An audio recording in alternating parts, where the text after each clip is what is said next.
Messieurs, dames, bonjour. Monsieur Ducos, nous allons commencer dans quelques instants le cours sur le management. Tout d'abord, est-ce que vous m'entendez? Est-ce que vous voyez bien mon écran avec la souris qui bouge sur l'écran de Avatrade? Vous avez normalement un chat en haut de votre écran, en haut à droite, qui vous permet de converser avec moi et donc de répondre aussi à mes questions. Si tout est OK, si le son et l'image sont OK, n'hésitez pas à me répondre. En haut à droite de votre écran, un trait rouge, une flèche rouge qui vous permet d'accéder au chat. Rebonjour à tous et à toutes. Je repose encore la question pour ceux qui viennent d'arriver. Est-ce que vous m'entendez? Est-ce que vous voyez bien mon écran avec la souris qui bouge sur l'avertissement sur les risques? Est-ce que c'est bon? Parce que si c'est bon, vous avez un chat pour pouvoir me répondre sur le côté en haut à droite de votre écran. Une flèche rouge ou un trait rouge qui vous permet d'accéder au chat et de me dire que tout est OK. A priori, personne ne le trouve, ce chat. C'est embêtant parce que si vous avez des questions, vous ne pourrez pas les poser. Ok, merci Naomi. On va donc commencer tout de suite. On va juste enlever ceci. On va se mettre sur ça. Voilà. Là, si vous voulez, on va se mettre sur le Nasdaq, l'US Texan, et on va commencer à travailler là-dessus.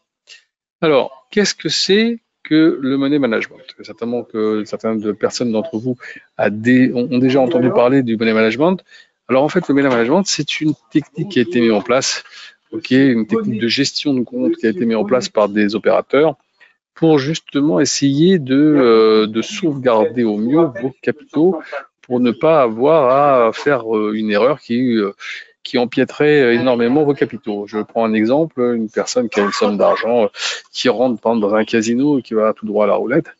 Et il prend son argent et il met ses 10 000 euros sur le rouge. Bon, s'il a de la chance, c'est sorti, il est content, mais s'il n'a pas de chance, il a tout perdu. Et on n'est pas là pour jouer à la roulette. Donc, on doit essayer en fait de gérer le capital que nous avons de façon intelligente, avec certains paramètres. Et si on fait attention à ces paramètres-là, qui sont pas nombreux, vous allez voir, normalement, vous devriez pouvoir travailler dans les conditions optimum, tout en sauvegardant votre capital et ne pas faire sauter votre compte, on va dire bêtement. Alors, qu'est-ce que c'est que ce money management? C'est un pourcentage de risque acceptable par rapport au capital. Il varie entre 2% et 7%. 2% pour ceux qui ont envie de prendre le moins de risques possible, 7% pour ceux qui sont un peu plus téméraires. Moi, je pense que dans les alentours des 4-5%, déjà, on est dans une fourchette acceptable parce qu'on est là quand même aussi pour gagner de l'argent. Donc, on peut essayer de temps en temps de prendre des positions qui nous permettent de sortir un bénéfice, un bénéfice intéressant de ces opérations pour ne pas tomber dans une routine ou un train-train qui pourrait, à force d'essayer de gagner 1 euro ou 2 euros, nous embêter un peu, quoi. Donc voilà, on va essayer de travailler avec ces 5%. Après, évidemment, si vous voulez travailler avec 4, 3 ou 2%, vous mettez ça en place par rapport à votre compte, il n'y a aucun problème.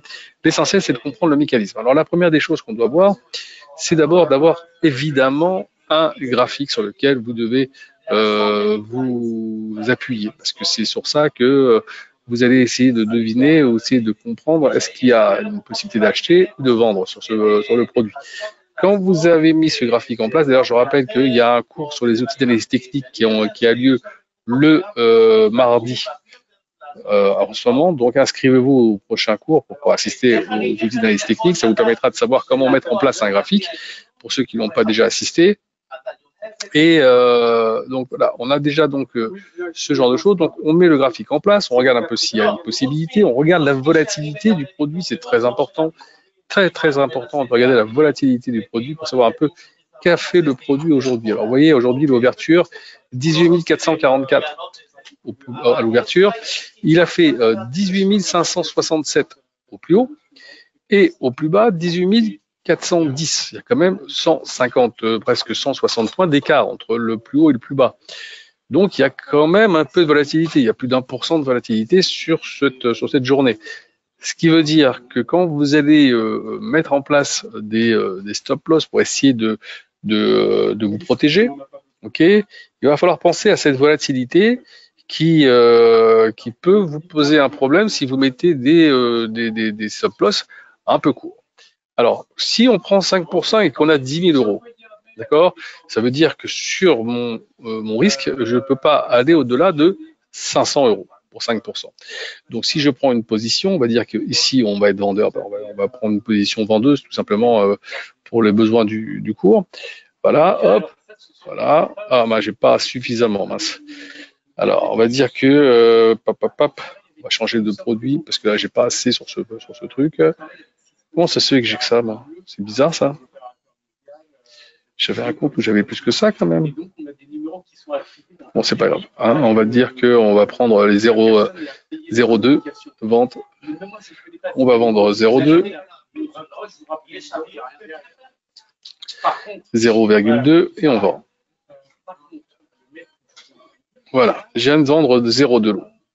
Alors évidemment, moi j'aurais préféré vous faire voir ça avec un exemple avec un lot, mais c'est pas grave. Alors on prend l'exemple comme si on avait un lot en tête, un lot égale 100, ce qui veut dire que un lot, chaque fois que je prendrai un lot, si ça bouge d'un point sur le marché, c'est-à-dire que si ça vaut, si j'ai vendu par exemple ici à 24,5, si à 24,75, si ça passe à 25,75, j'ai perdu 100. J'ai perdu 100 $. Par contre, si ça passe à 23,75, j'ai gagné 100 $. Donc, si je suis vendeur et que j'ai une position de 1 lot, d'accord, je dois mettre mon stop loss, ok, à 5 points au-dessus, si c'était une position de 1 lot, hein, à 5 points au-dessus de mon prix. D'accord, pour essayer de faire en sorte que mon ordre soit correctement protégé par mon stop loss. Alors, si je mets ici, on va changer ça, on va mettre 50, hein, parce que c'est n'importe quoi. Voilà, donc ici j'ai ouvert à 24, on va mettre 24 plus 5, c'est à peu près ça, on va laisser comme ça. On prend ça comme ceci. Attends, pourquoi il ne me le prend pas? On est à combien? On est déjà à 28, 27. Ok, on va mettre comme ça, c'est pas grave. Allez, on va garder, c'est passé. Donc voilà, on dit, pensez toujours qu'on a, ouais, je viens d'être stoppé. Donc vous voyez en live le problème qui se pose dans un marché qui a un peu de volatilité, ok, et que j'ai pris, pourtant, comme si j'avais un lot, hein, j'ai pris un stop loss à 5 points. Donc 5 fois 100, 500, j'étais bien dans les clous, mais vous voyez, je viens d'être stoppé sur un produit comme le Nasdaq, ça ne pardonne pas. Je suis en 2 secondes stoppé sur mon ordre. Donc le problème de cette prise de position, évidemment, c'est le fait de mettre un stop loss trop serré. Donc la seule solution que j'ai, ok, c'est de prendre une position avec moins de volume. Donc ici, on va se mettre avec une position de 0,25. Ok, on va prendre 0,25. Donc 4 fois moins. D'accord. Donc mon stop loss, je vais pouvoir le mettre 4 fois plus haut. D'accord, on est d'accord aussi. Donc j'ai pu le mettre à 30, mais je vais le mettre ici avec 35. On est d'accord? Donc je vais mettre ici comme ça. Hop, hop. Et ici, je vais bouger ici le stop loss. Ok. Voilà. Voilà. Là maintenant, je l'ai mis à 35. Donc je suis déjà bien couvert. C'est-à-dire que si ça arrive à 35, d'ailleurs on va faire une vérification tout de suite par rapport à ça. Voilà, j'ai ouvert mon prix ici sur du Nasdaq. Je suis des vendeurs à 18 525 par exemple. Je crois que c'est ça à peu près, hein, je ne veux pas dire de bêtises. 18 525. Ok, j'ai mis mon stop loss ici à 18 535. Ok, et j'ai pris ici, on va ouvrir un petit peu mieux, que ça vous verrez mieux, et j'ai pris ici 0,25 en quantité. Combien je suis exposé? De 250. Donc même pas, je me suis trompé, excusez-moi, je me suis trompé, j'aurais peut-être mis 18 545. Pardon. Et là, en mettant à 18 545 mon stop loss, donc bien plus loin, je risque toujours 500 euros, mais avec un stop loss à plus de 20, à 20 points. Et donc là, déjà, je suis déjà un peu mieux, on va dire, protégé. Je risque pas de perdre ma position en 2 secondes. Et ça, c'est ça qu'il faut regarder. Il faut calibrer votre volume pour pouvoir prendre une position qui vous permette de mettre un stop loss qui soit adéquate par rapport à la volatilité du produit sur lequel vous travaillez et ne pas perdre 500 euros, comme ça a été là, il y a 2 secondes le cas, bêtement, parce que vous avez mis un stop loss qui était un peu trop serré par rapport à un produit qui bougeait beaucoup trop. Alors là, je vous ai montré il y a 2 secondes ce petit pricer. Alors ce petit pricer, évidemment, si vous le voulez juste après, je peux vous l'envoyer, d'accord? Ça vous permettra de pouvoir, comme je viens de le faire, mettre en place et de vérifier le cours exact auquel vous pouvez mettre votre stop loss. Donc vous voyez, c'est intéressant. Vous avez ici la possibilité de faire ça sur le Forex, sur l'US 500, sur le CAC, le Gold, le Platine, le Dow Jones, le DAX, le Nasdaq et puis les actions. Donc ici, évidemment, vous ne touchez à rien. Ici, en vert, c'est marqué ici, données des produits à ne pas modifier. Si vous modifiez ça, ça marchera pas après. Donc, ne touchez à rien parce que je n'ai pas protégé. Donc, si vous voulez, je vais vous envoyer tout de suite mon mail. Ça vous permettra de me contacter. Alors, f.duco@avatrade.com. Voilà. Vous m'envoyez un petit mail juste après et moi je vous enverrai ce petit logiciel, enfin ce petit pricer qui vous permettra de pouvoir faire des petits pricing rapidement mais en sécurité. Et puis même par tâtonnement, comme on vient de le faire il y a 2 secondes, vous pouvez comme ça mieux appréhender le price. Ok? Pas de questions là-dessus pour l'instant. Il y a, tout le monde a trouvé le chat pour pouvoir me parler? Ou pour l'instant, il n'y a qu'une seule personne qui l'a trouvé. C'est un peu dommage. Donc, ici, si vous le voulez, on mettra ça tout à l'heure en place, pour ceux qui le veulent. Donc, je répète, regardez d'abord la première chose, quel risque vous voulez accepter par rapport à votre prise de position. OK? Donc, vous allez regarder, vous n'allez pas regarder à votre capital si vous voulez accepter 2%, 3% jusqu'à 7% si vous voulez. Mais mesurez bien toujours par rapport à votre capital si c'est intéressant de prendre autant de risques. Et une fois que vous avez déterminé le risque, vous devez déterminer évidemment le volume, regarder votre graphique, ça c'est le plus important, et savoir si le produit sur lequel vous travaillez, il y a beaucoup de volatilité ou peu de volatilité.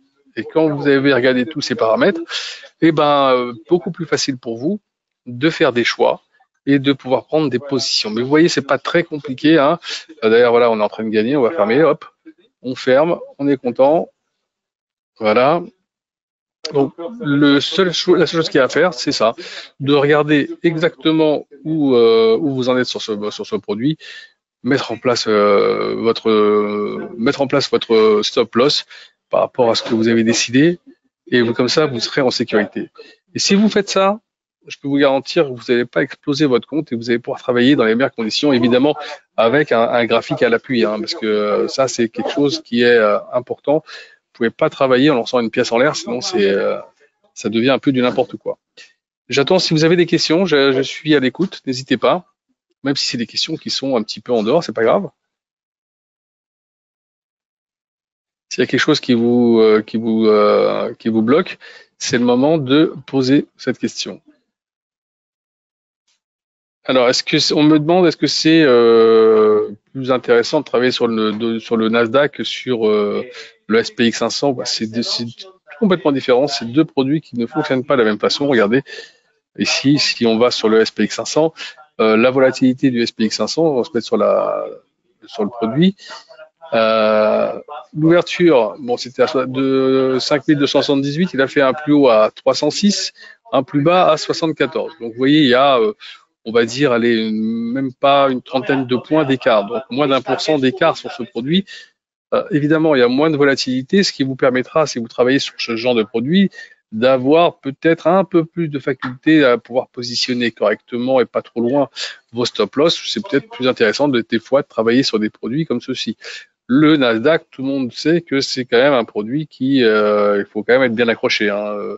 Il peut vous faire des bougies, regardez un peu celle-ci qui est là, ou celle-ci, ou celle-là, et il vous fait des bougies, il vous amène à droite, il vous amène à gauche, tout ça en l'espace d'un quart d'heure, hein. Donc, il faut faire vraiment très attention. Ok, c'est beaucoup plus dur.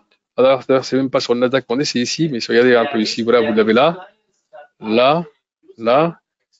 Euh, Attention, voilà. Ici, vous avez un petit peu moins vous avez un petit peu plus de facilité sur le SPX 500 à vous positionner parce que les écarts sont un peu moins importants en règle générale. Voilà. Qu'est-ce qu'il y a d'autres questions? Non? Alors faites attention, ça c'est la dernière recommandation que je ferai pour tout le monde parce que c'est un petit peu en dehors, mais c'est important. Évidemment, vous avez noté qu'en ce moment, il y a énormément de tensions, ok, d'un point de vue géopolitique. On sait qu'en ce moment, du côté du Moyen-Orient, ça peut exploser à n'importe quel moment. Ok, ils attendent tous à ce que l'Iran intervienne pour se venger, ce qui pourrait entraîner des répercussions assez importantes, avec des réponses importantes du côté israélien. Vous pouvez imaginer la poudrière en ce moment sur laquelle on est assis. Donc faites attention à des positions. On pourrait avoir une volatilité tout à fait surprenante avec des sauts de marché, enfin quand je dis des sauts, des trous d'air sur les marchés qui pourraient être importants. Surtout qu'on arrive au week-end, si ça se passe pendant le week-end, on pourrait avoir un lundi noir comme on appelle ça. Donc faites attention à ça. Ok, je préfère quand même vous mettre en garde par rapport à ce qui pourrait se passer. S'il n'y a pas d'autres questions, écoutez, j'ai envie de vous dire, on a fait le tour. N'oubliez pas de m'envoyer un petit mail si vous voulez avoir le pricer. À bientôt.